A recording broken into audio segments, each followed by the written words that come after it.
ning duha ka aktor. O niya mga tao nga pasikat nga adto. Kay ganiya lalaki, di po ni paala sa mga babae. Pero sa ako kukitag babae nga magpapil. Parehaan ni.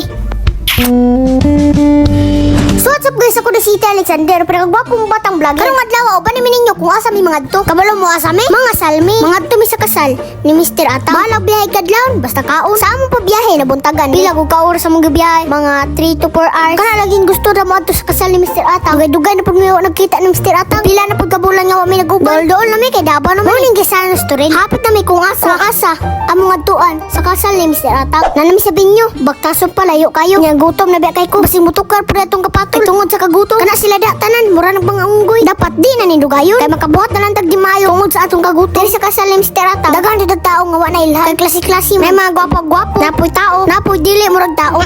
Sus karon po ko ato ning mig hasta man day gabibo. Murag gud siya kanang kining kanang kunong-kunang kining. Murag naay gamay. Sa layon dapita lagi ang pinakaila sa tuwa. Kaya na laging pasikat po kayo. Talang ko i-share sa inyo ba? Gusto ba mo mahimong vlogger? Comment lang sa comment section. Bita kung gusto mo mahimong vlogger ay mo kawad ang pag-asa. Kaya kung mawad ay mo pag-asa, dirihan na lang mo sa kuha. Ulala.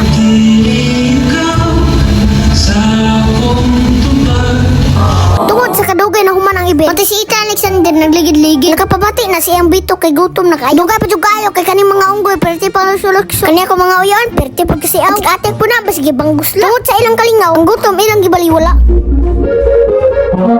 Kita mo ning duha ka aktor. O niya mga tao nga pasikat nga adto. Kay ganiya lalaki, di po ni paala sa mga babae. Pero sa ako kukitag babae nga magpapil. Parehaan ni.